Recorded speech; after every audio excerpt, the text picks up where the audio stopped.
કાનુડો એના ભાઈ જરા ખૂબ સરસ મજાનો જન્માષ્ટમીનો ઉત્સવ કર્યો છે. આપ જોઈ શકો છો કાનો માખણ ખાઈ રહ્યો છે. કાનો માખણનો ઝપટ બોલાવે છે.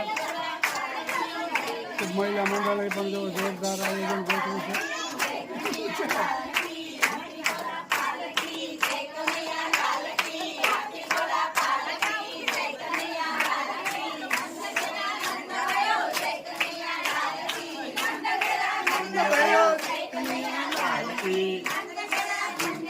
ખૂબ સરસ મજાનું આયોજન ગોઠવ્યું ગુલાબભાઈ.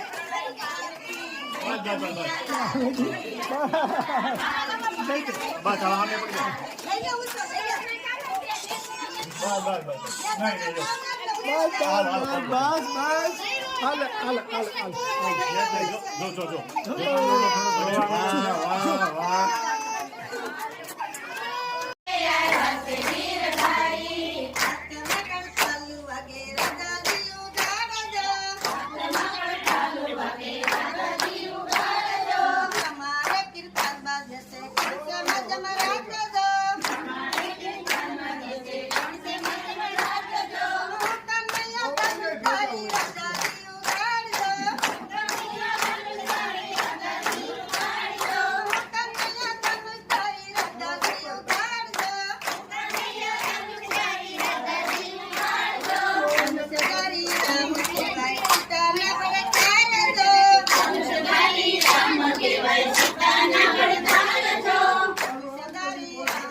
ભણાવે તમને અહીંયા નિશાળમાં?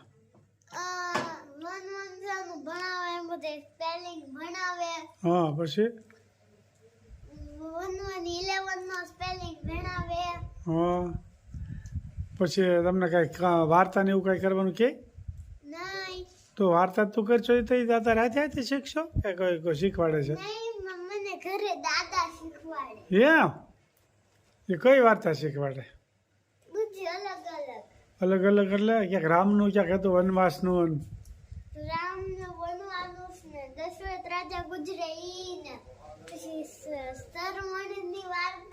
શ્રવણની વાત, થોડીક શ્રવણની વાત કે અને થોડીક દશરથ રાજાની કે થોડી થોડી ને થોડી થોડી બે કે? દશરથ રાજા શું કામ ગુજરી ગયા?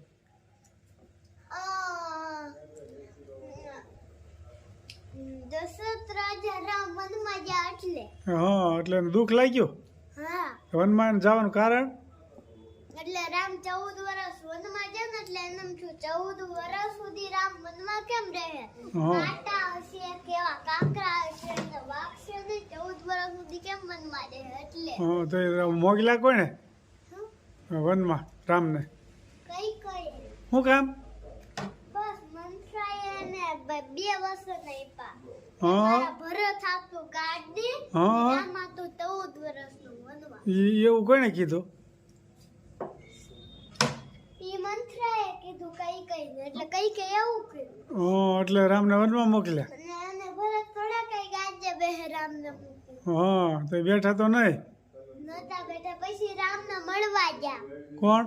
ભરત ને શત્રુઘ્ન ને ત્રણેય માતાઓ ને એના બધા સૈનિક ને હા, રાજા બધા મળવા ગયા. હા, હા, રામને લેવા ગયા હતા ને જંગલમાં અહીંયાથી? હા, પણ રામ થોડા પાછા આવે કેમ કે એના માતાના વસન હતા ને. કઈ એને વસન આપ્યા તો તેના માતાના વસન તો રામને પાળવા જ પડે. બરોબર છે, એટલે પાછા નો આવ્યા. હા, પછી નો આવ્યા પાછા. પછી રામે કીધું કે તમે પાછા વયા જાઓ, 14 વર્ષ પૂરા થાય કે હું પાછો વયા આવ્યો.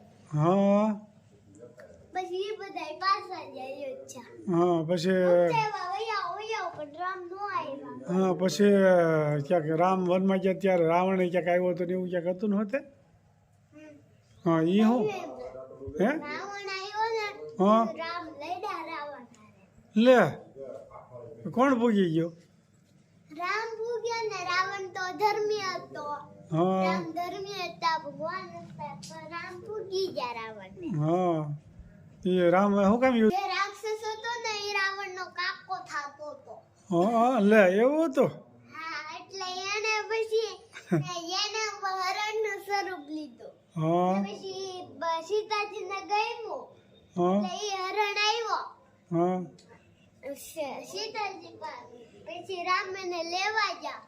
હા રામને રામ એને કેવી રીતે પકડે? પેલા બાણ મારે એટલે ઈ મૃગલો મરી જાય. હા. પછી લઈને સીતાજીને આપીને આવ્યા આમ મૃગલો.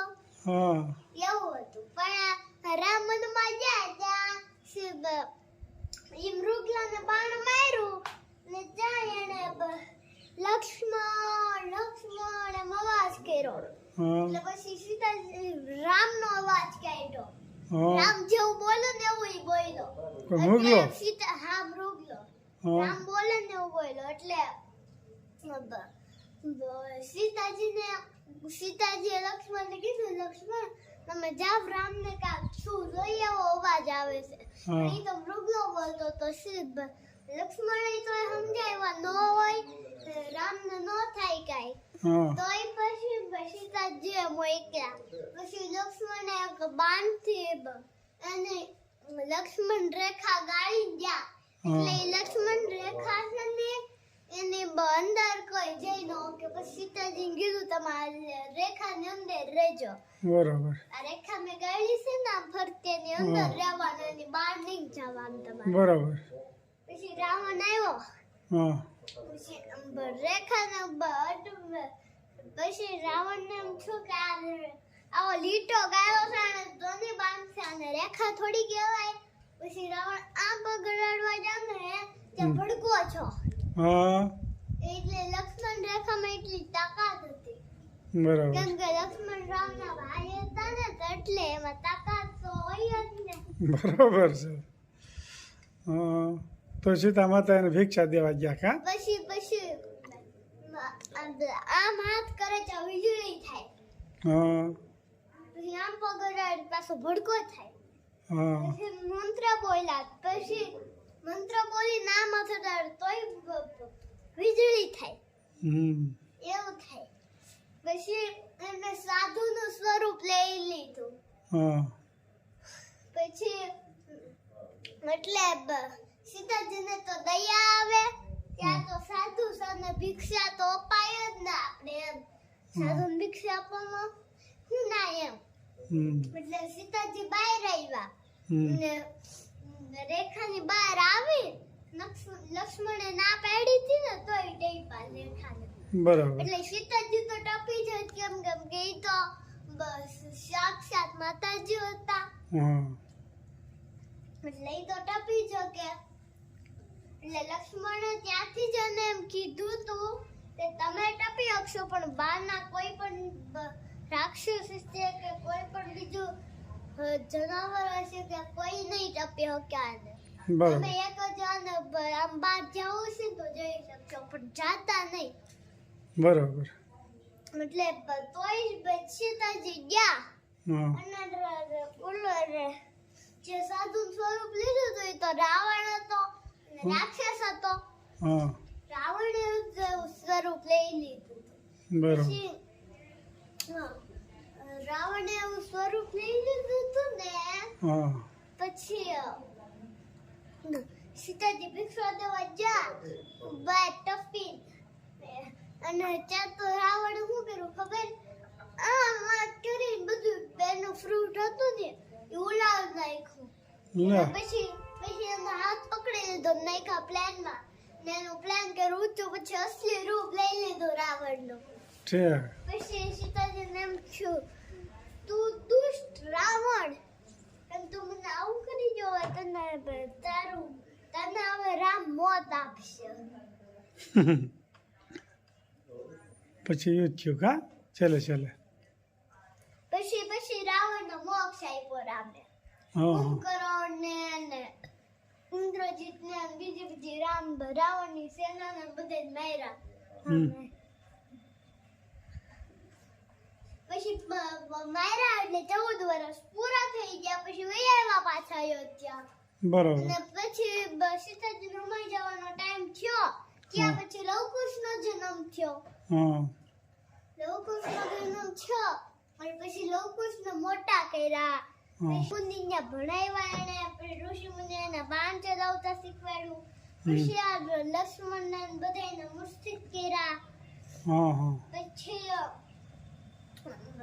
લક્ષ્મણને મુર્શિદ કર્યા હતા ને માયરા નતા ખાલી મુર્શિદ જ કર્યા હતા ઘડી હા હા પછી ગીત ગાયું અને પછી સીતાજી અંદર હમાઈ જા ધરતીમાં હા ધરતીમાં હમાઈ જા અને પછી પરી- રાવણ પરીક્ષા કરવાનું કીધું એટલે એમને બરોબર રાવણ પૂરી. બરોબર ખૂબ સરસ વાત કરી નિશ્રાએ જય સિયારામ જય સ્વામિનારાયણ